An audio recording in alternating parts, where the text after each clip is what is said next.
everybody, it's me, Player Negative, and I got one question for you. What the heck is this? Is this some kind of a joke?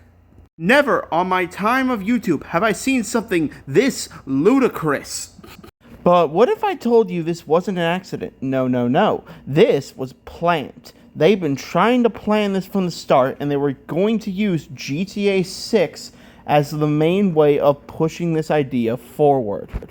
But before we do that, why don't you take some time to like, subscribe, and turn on all notifications, or IGN gets it. So without further ado, let's get back into it.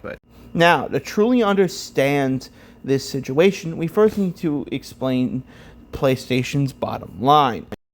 But you can't do that without talking about the big three. You see, the main issue that's been showing up recently is that all three big gaming studios have been trying to push physical media out to have more control over the consoles and the games you play.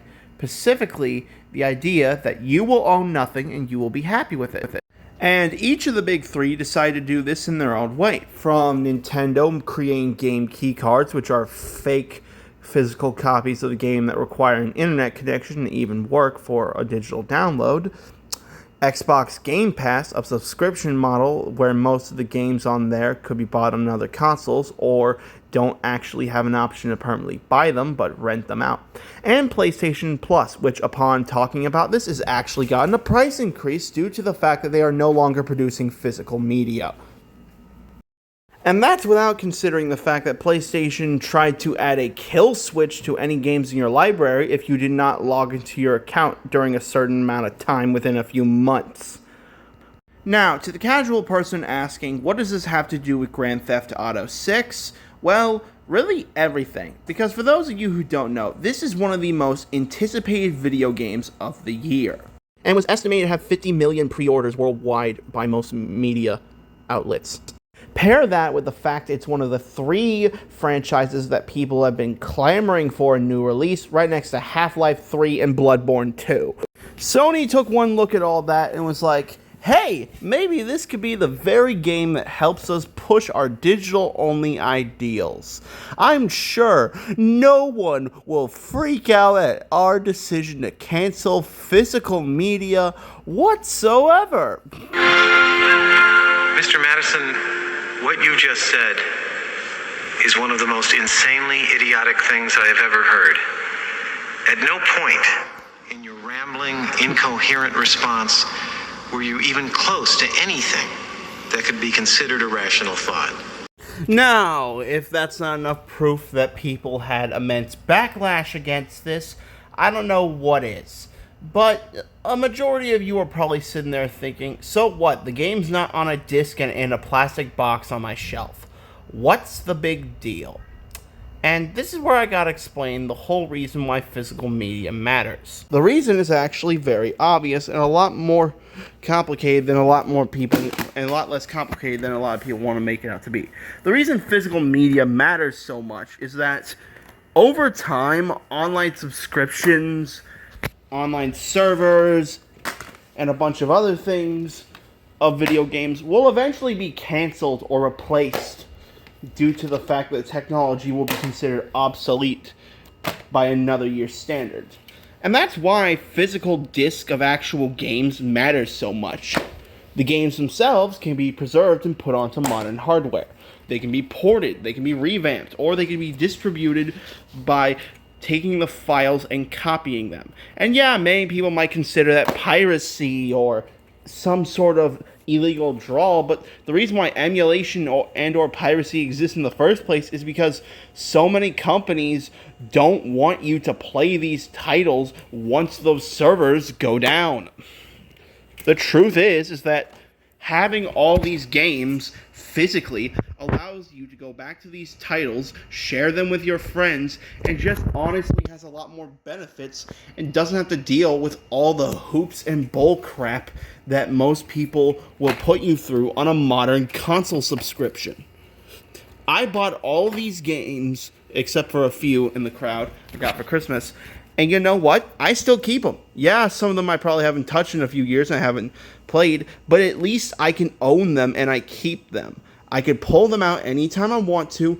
I don't have to pay a subscription or log into an account to play them. And I own them.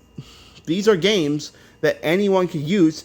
I can hand them to them. No microtransactions, no needing to jump into hoops, no complicated, stupid crap you need to deal with. Just you, the game, the console. Nothing else.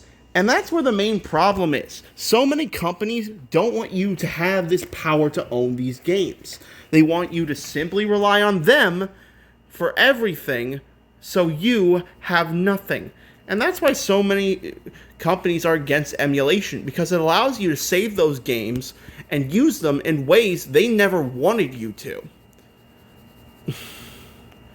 So to this I tell you, next time someone tells you that physical media is irrelevant, ask them that question in the next several years when the server to the game they're playing crashed, and ask them if they still share the same sentiment.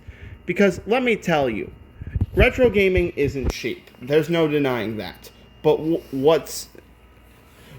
it has a long-term investment that matters a whole lot more than just paying for a subscription every month for games you only rent and do not own. There's a reason why I still keep this stuff. Because, realistically speaking, this is what people enjoy. And if someone tells you, well, those games are old, and because they're old and they're not modern enough for me, they're not good enough. And if you can't, well, in that case, you're pathetic. Because realistically speaking, there's a charm that games like these have that you just don't get nowadays. And honestly, in my honest opinion, I think more people should start playing stuff like this. And the best part is, it's a lot more accessible. Due to the fact that these games are cheaper to get, some better than others, I'll admit, at least make something of it. You can at least share these with people and keep them around. And you can always come back to them whenever you're interested. You don't need to jump through hoops, you don't need an internet connection, and you don't need to get permission to play something that's rightfully yours. My belief is, when you buy something, you should own it. That's what these companies don't want. So next time you see someone emulating a console and you think they're illegal, just remember, they're keeping games that could be lost to the whims of time alive from the corporate executives who just want to force you to pay $100 a month for a game you could find at a flea market for half the price. Well, that's it for the video. Hope you like, comment, share, and subscribe, and turn on all notifications. Really helps the channel. And check out my community posts, because I got a Q&A coming up in a few days, and I'm interested to hear what your opinions and ideas are on my channel. Any critiques are welcome. So without further ado, I'll catch you on the flip side.